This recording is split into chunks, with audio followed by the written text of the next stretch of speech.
Vous pensiez qu'une tronçonneuse, ça sert à couper les arbres? Vous n'êtes pas prêt.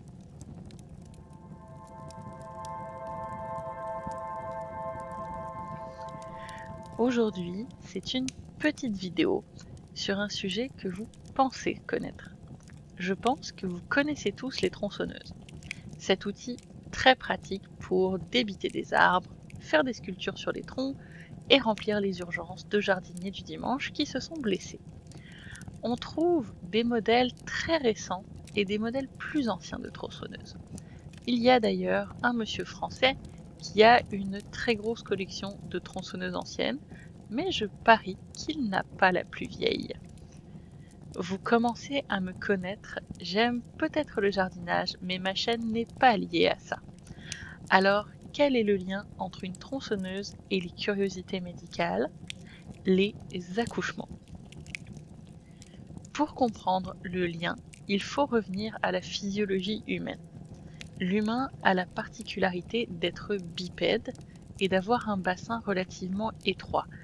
Il y a bien des mécanismes qui font que ça passe correctement malgré le fait que ce soit juste. Notamment, les os du crâne ne sont pas soudés, ce qui permet une certaine souplesse au moment du passage de la tête. Mais voilà, tout ne se passe pas toujours très bien et encore aujourd'hui, la crainte que le bébé ne puisse pas passer est présente. D'ailleurs, au moment de la pause de ma chaîne, j'ai moi-même dû passer par là et durant les 3 jours de travail, tous les médecins qui m'ont vu m'ont mentionné leur crainte que bébé ne passe pas. Spoiler alerte, ça passait, mais le petit démon n'était pas pressé de venir. Ça peut être une crainte vis-à-vis de la taille du bébé, de la façon dont il se présente par le siège ou en transverse.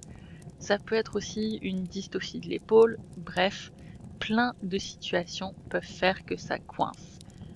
Aujourd'hui, on a des solutions, les césariennes, les versions externes, etc.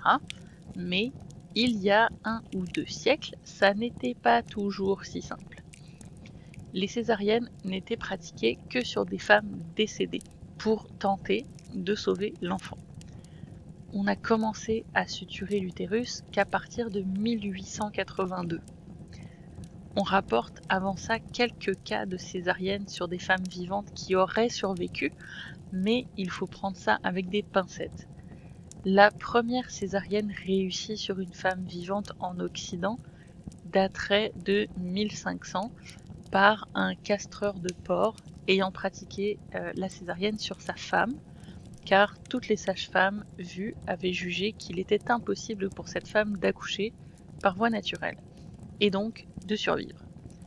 Voyons les choses en face, si vous avez l'habitude de faire des césariennes sur des porcs ou des vaches, et qu'on vous annonce que votre femme va mourir car personne ne peut l'aider, vous aussi, vous tenteriez le coup.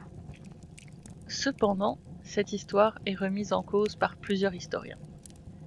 De nos jours, ce problème est d'ailleurs aussi présenté dans des séries et des films. Par exemple, dans House of Dragons, on peut voir une césarienne sur la reine Aemma qui est toujours vivante à ce moment-là, ce qui va causer sa mort. Le choix ici était assez simple, soit elle meurt à cause de la césarienne, soit elle et le bébé meurent. Viserys a donc fait le choix pour elle, et sans lui dire. D'ailleurs, j'étais enceinte quand j'ai vu cette scène, et c'était fantastique. Plus tard, on voit aussi la scène se rejouer avec Laena, mais celle-ci préfère se suicider plutôt que de subir le même sort que la reine. Beaucoup de joyeuseté en perspective, tout ça. Mais alors, si on ne peut pas faire de césarienne sécuritaire et que le bébé ne passe pas, que faire? Eh bien, on coupe ce qui bloque le passage. En 1785, John Aitken conceptualise la première tronçonneuse manuelle dans Aitken's Principle of Midwifery or Puerperal Medicine.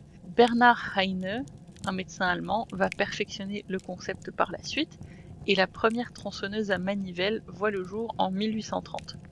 Le but, couper l'os pubien pour faciliter la naissance du bébé. Je pense que si vous aviez besoin d'une dose de contraceptif, vous l'avez. De nos jours, on panique tout à l'idée d'une épisiotomie, mais à l'époque, c'était la tronçonneuse. Ne me faites pas dire ce que je n'ai pas dit, l'épisiotomie de routine à sec, c'est pas une partie de plaisir non plus, mais personnellement je me demande encore comment les gens peuvent survivre à un coup de tronçonneuse à cet endroit-là. Voilà. Au fil des avancées médicales et de l'amélioration de la césarienne, la tronçonneuse de Schneck a été mise au placard, puis finalement, si ça coupe un bassin en deux, ça veut bien couper des troncs d'arbres. Et c'est ainsi que la tronçonneuse pour arbres vit le jour. Ce n'est pas parce que l'outil n'est plus en utilisation que les accouchements modernes sont tout beau tout rose. C'est encore parfois des vraies boucheries, mais soyons honnêtes, c'est quand même bien plus sûr qu'il y a 100 ans. Sur ces belles paroles, je vous laisse et on se retrouve pour la prochaine vidéo. Bye!